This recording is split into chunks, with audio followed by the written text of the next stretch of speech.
Ça dit quoi, équipe? Avec mon assiette de pâtes. Dans la chambre, c'est pas bien. C'est vraiment pas bien. Je m'apprêtais à regarder le nouvel épisode de She-Hulk, dont je ferai probablement une critique qui arrivera très bientôt. Mais vas-y, hein. Je terminais plus tôt. Je me suis dit qu'il fallait que j'alimente un peu la commu. On va se faire une petite réaction ensemble. Et voilà. Alors. Oh putain, merde. Qu'est-ce qu'on fait? Du coup les gars, on a changé de concept. Aujourd'hui, on va classer les films de ce foutu MCU, que j'aime tant. J'ai toujours mon assiette de pâtes ici, c'est pour ça que je mâche comme un porc. Let's go. Tu vois, ça c'est un concept de vidéo hybride. Braille, et en même temps, on fait une tier list. C'est comme si j'étais en live Twitch. Ant-Man et la guêpe. Ouais, je sais pas, je le mettrais en C. De toute façon, il y en a que 3 qui iront dans le D. Et je sais déjà lesquels c'est. Ant-Man. C'est maintenant que je me rends compte qu'en fait, les films Ant-Man sont vraiment pas si ouf que ça. Franchement, le Ant-Man, je le mettrais en B. Faut que j'arrête de grailler, c'est horrible. Avengers, l'ère d'Ultron. On a besoin de polémiquer, de parler, de tergiverser. Avengers 2, ça passe direct en S, frérot. Vraiment, en fait, tous les films Avengers, moi, je les trouve incroyables. Celui-ci, il a une saveur particulière. C'est le premier Avengers que je découvre. Avengers 3, qui est officiellement pour moi le meilleur film du MCU. Voilà, c'est dit. C'est craché. Non, c'est trop, frère. En termes de réunion super-héroïque, en termes de... Déjà, l'histoire, c'est tellement bien développé. Le personnage de Thanos est tellement bien écrit. Les scènes d'action sont badass de ouf. Ouais, bon. Ça part dire... Avengers Infinity War, meilleur film du MCU. Captain Marvel. On va supprimer cette vanne, les gars. Non, Captain Marvel, franchement, le film, il est nul. Captain Marvel, je la mettrais en C. Hein. Ça reste néanmoins un film que j'ai regardé 2 fois. Donc, je sais pas quoi faire de cette information, mais voilà, je peux pas dire que je le mets. Captain America 2. Alors, il faut savoir que ce film, j'ai vraiment mis du temps à le comprendre. Genre, vraiment, je devais avoir 11 ans quand je l'ai vu, mais j'ai rien compris. Genre, enfin, j'ai compris le truc de base, tu vois, le truc avec Bucky. Mais putain, le reste c'était tellement flou dans ma tête, les trucs avec Arnim Zola, les trucs, le Shield, Hydra, et c'était trop flou. Bon, ça reste quand même un film que j'aime bien. Après, il y a vraiment un côté très série policière, quoi. Mais on va dire que je le mettrai en... Est-ce que je le mettrai au même niveau qu'Ant-Man et la guêpe? Allez, on va le mettre en A. Captain America First Avenger, ça va direct en S. Dans le top 10, ouais, fort. Dans le top 10 des meilleurs films du MCU. Non, franchement, en fait, ce film, j'ai pas... Rien à dire en fait. Captain America Civil War. Si j'exprime maintenant mon amour pour ce film, c'est vraiment un putain de film. Et même, j'adore trop le scénario, comment il est ficelé. Tu sais, le truc de montrer qu'en fait finalement, genre, les deux entités ont raison et tort. Et puis le fait que toute cette merde soit partie seulement d'une daronne qui a fait un speech à Tony Stark, tu vois, d'une daronne qui a perdu son fils. C'est aussi là que entre Spider-Man. Mais franchement, j'adore ce film.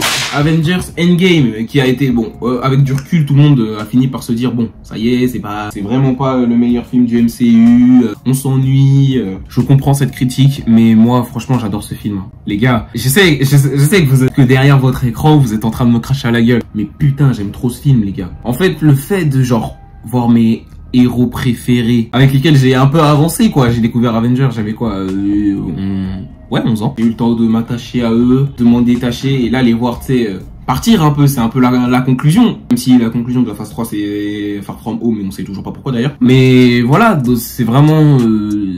en fait, ce film, il a une valeur sentimentale, t'as vu. Même si, en effet... c'est vrai que le voyage dans le temps, il est un peu relou. Mais franchement, moi, je m'ennuie pas quand je regarde le film. Le film, il dure 3 heures. Moi, je le trouve pas si long que ça. Hein. Donc, ouais, Avengers Endgame, pour moi, c'est S. Hein. Désolé, mais... Et puis, c'est touchant, putain. La relation Hawkeye-Natasha, les frérots, c'est vraiment genre les personnages les moins importants des Avengers, on le sait. Et ils ont quand même réussi à me toucher. La mort de mon regretté Tony Stark. Franchement, la scène I Am Iron Man, je pense que c'est peut-être une... Ouais, je vais dire des dingueries, là. Je pense que c'est la scène de film qui m'a le plus marqué, hein. Ouais. Gardiens de la Galaxie, franchement, les deux, ça part en S. Oh, je casse les couilles. Et j'aime tout. Mais franchement, les deux Gardiens de la Galaxie, ils sont incroyables, frère. Far From Home, qui a été beaucoup décrié comme le pire film Spider-Man et tout. Moi, franchement, je l'ai bien aimé. Hein. Ce que j'ai moins aimé, c'est la manière dont Peter gère le deuil de Tony Stark. Je sais pas, on dirait un coup, il s'en bat les couilles. Un coup, ça l'affecte. Et puis, genre, en fait, je trouve que Peter, dans le film, il est insupportable. Mais... j'aime bien le film. Et les séquences en 3D là, incroyables. Bon, allez, après réflexion, Far From Home un peu en deçà, donc je le mets en A. Je fais pas les séries Disney+, donc on passe direct à l'incroyable Hulk qui va aller en D. Est-ce que j'ai une justification pour ça? Non. Iron Man 2, le film le plus insupportable du MCU, qui va direct partir en D aussi. Est-ce que j'ai une explication pour ça? Non. Iron Man 3, ce bijou. Wow, j'en peux plus si c'est les films, vas-y, nique sa mère. Le scénario est incroyable, les scènes d'action sont incroyables, cette espèce de conclusion de trilogie est incroyable, le gosse qu'il a rencontré est incroyable. Iron Man 3 en S. Black Panther, paix à l'âme de Chadwick Boseman, hein. C'est même pas pour faire le mec et tout en mode... Non, franchement, je parle objectivement.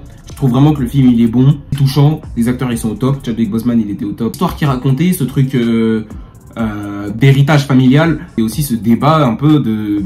Est-ce qu'on laisse crever les autres? Est-ce qu'on les aide? Comment on domine? Comment on gère le pouvoir? Thor, putain, Thor. Tellement oubliable. Thor 2, vous l'avez vu? Je l'ai vu. Ragnarok, par contre, là, ça part en S. Un peu trop d'humour. Mais les scènes d'action sont juste... phénoménal. J'aime bien ce truc de déconstruction de Thor. J'aime bien ce côté folie. Valkyrie, elle est attachante. Non, en fait, Ragnarok, on va le mettre en A. T'as vu? Shang-Chi! Écoutez les gars, Shang-Chi, j'ai vraiment bien aimé. J'ai regardé en streaming du coup parce que... bon, ça je vais en parler dans une vidéo que je vais écrire hein, à propos du MCU. Shang-Chi et Eternals, je ne suis pas allé regarder. Eternals, je ne l'ai toujours pas vu. Et du coup, j'ai vu Shang-Chi en streaming. Mais Shang-Chi, franchement, j'ai trouvé ça cool. Après, j'ai trouvé peut-être un peu oubliable. Ouais. Est-ce que c'était pas un peu... Enfin non, bien sûr que c'était pas déjà vu dans l'histoire de Marvel, tu vois. Shang-Chi, je crois que je vais le mettre en B. Black Widow, je me demande toujours d'ailleurs si... Captain America l'a fait ressusciter en allant sur Vormir. Et comment il a réagi quand il a vu le crâne rouge. Bref, donc Black Widow, ça part en B. No Way Home, pareil, c'est un Spider-Man, je ne serai pas objectif dessus. Ou critiqué par rapport à l'aspect fanservice. Et franchement, pour le coup, je suis d'accord. Et les 10 minutes que Marvel, ils ont fait pour ressortir au cinéma, franchement, je trouve ça honteux. Franchement, ça se voit que ce film est fait pour genre...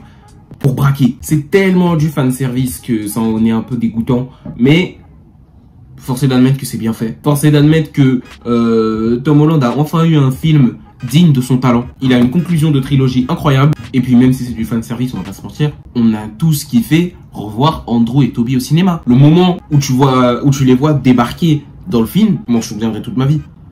Après moi aussi je suis un bolos. Plus donc Doctor Strange 2. Doctor Strange 2, franchement j'ai bien aimé.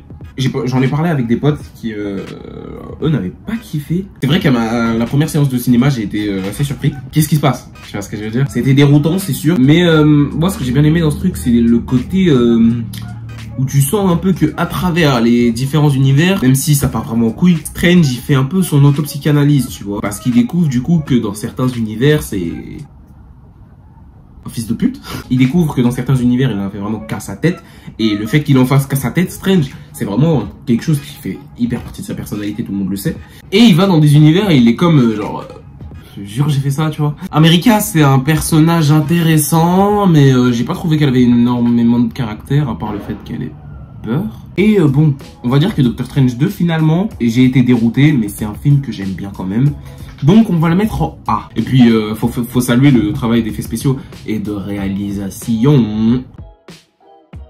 Et pour finir, Thor 4. Thor 4, vraiment c'est une blague. Un avis à chaud en vrai un peu.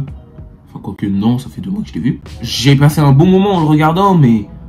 putain, c'est quoi cette blague? Trop d'humour pas drôle. Jane. Bon, c'était intéressant de faire quelque chose avec elle et de pas mettre en suspens sa relation avec Thor. Et de faire d'elle une Thor. Une torette. Mais à la limite, si c'était pour faire ça, pourquoi la tuer en fin de film? Autant la tuer tout court en fait, genre. Bon, la relation avec Thor a une bonne fin par contre. Mais encore une fois, je passe un bon moment devant. Je peux pas dire que c'était un fiasco. Je peux même le mettre en B, si je suis optimiste. Excusez-moi pour cette petite interruption. Donc les gars, abonnez-vous. Likez, partagez, commentez. Bah, ciao l'équipe, hein.